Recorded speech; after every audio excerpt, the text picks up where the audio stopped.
Nararatol na.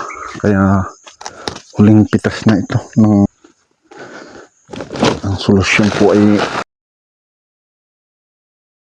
good morning mga ka-farming. Good morning po sa lahat at shout out po sa lahat. And magandang umaga po sa ating lahat. So dito tayo sa mini garden sa bukid. So panglabing 2 pitas ko sana ngayon. Kaso nga lang wala naman tayong mapipitas na matino. Oo. Kaya napag-isip-isip ko na iraraton ko na to. Ito nga ang mga nangyayari. Nag-i-spray naman ako. Kaya nga lang aywan. Yan o. Papansin nyo. Puro mga butas. Yan o. Puro tusok. Pansin nyo. Puro tae. Ng uod. Kaya halos lahat po ng kanyang mga bunga ay tusok. Kaya hindi ko ito makokontrol. Kaya ang gagawin ko na lang pag iraraton ko para ito hanggang sa mabubulok naman po ito siguro kapag na tumubo uli yung ating raton doon po natin isprayan ng mga mabibisa para hindi na kapitan ng mga uod at katakutan yung mga malalakas na pang spray yung ating gagamitin, yung kumbaga synthetic. Simula magkadahon ay isprayan ng ganon para hindi po siya matutusok agad. Hindi tulad nito, medyo napabayaan ko ng 2 spray. Ayan, daming tusok butas yun. So ito yung aking sinampol. Ganito yung katangkad ng pinutol ko. Maiksi lang siya. Ayan. Maiksi lang yung pinutol ko. So ganito yung aking gagawin na pagraton. Ayan o. Wala na yung isang plat. Kasi pinutol-putol ko na po. Raratonin na po natin para magbago na. Bagong pasibol po tayo.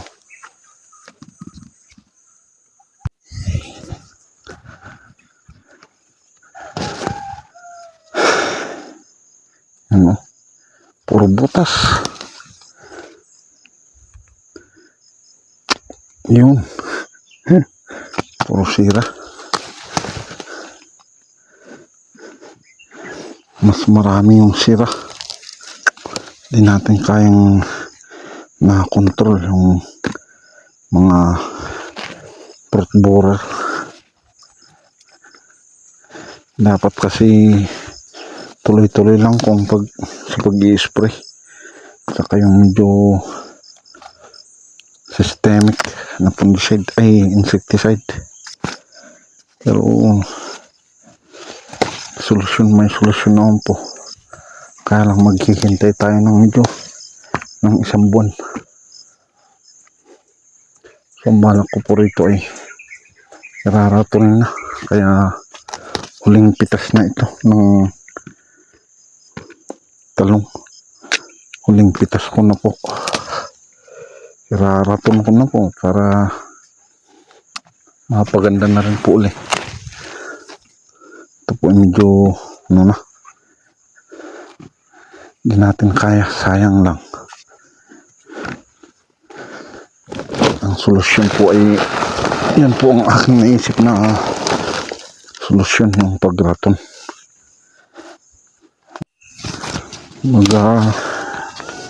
Na-infected na.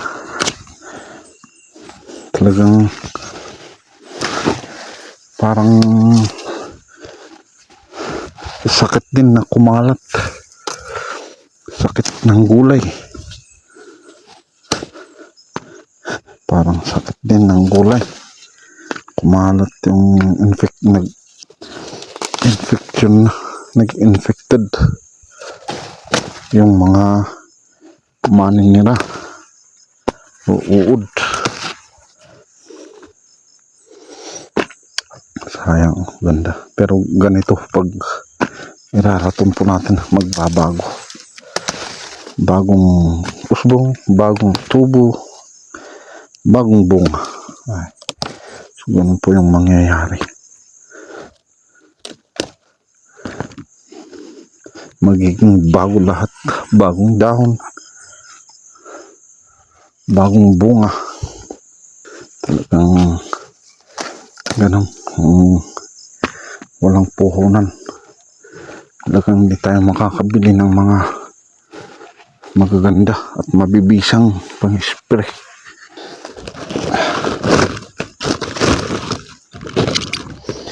Meron pa naman huling pitas. Ayan po nito, ganito. Ayan. So ito lang po yung aking na-harvest. Ayan, mga 10 kilo siguro. Wala na talaga. Puro ito lang yung mga maliliit pa. Wala na. Dito kung iniisip ko kung pagpapatuloy po ninyo yan na aakyat, tataas tulad po nito, kapag may hangin na malakas o bagyo ay matutumban na rin po yan. Kaya po ang remedyo po niyan ay iraraton ko na lang. Ayun, tanggal na lang po itong mga sanga, mga puno niya. May iwan po hanggang dito or dito. Ayos din hanggang dito.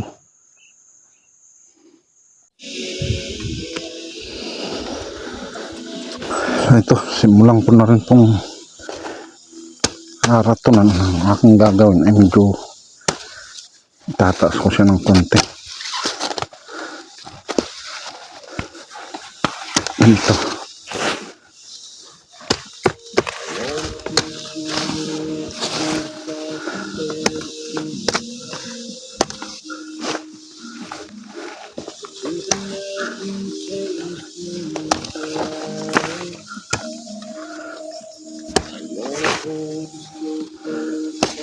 So, ganyan lang kataas.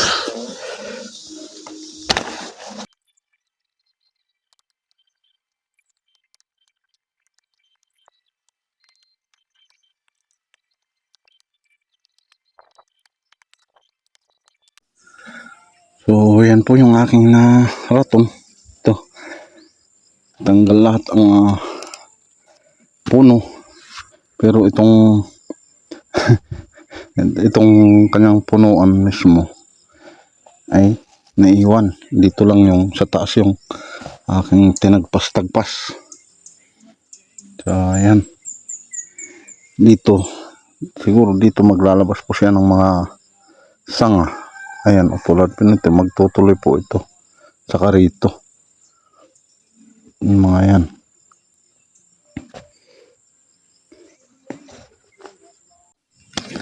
Oras po naman po natin ay alas 10:30. Ayan, napakainit. Grabing init oh. Kaya excuse me po.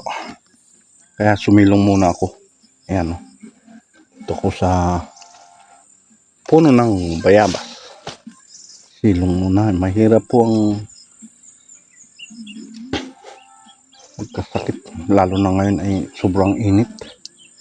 Mamaya-maya na rin po ay uuwi na rin.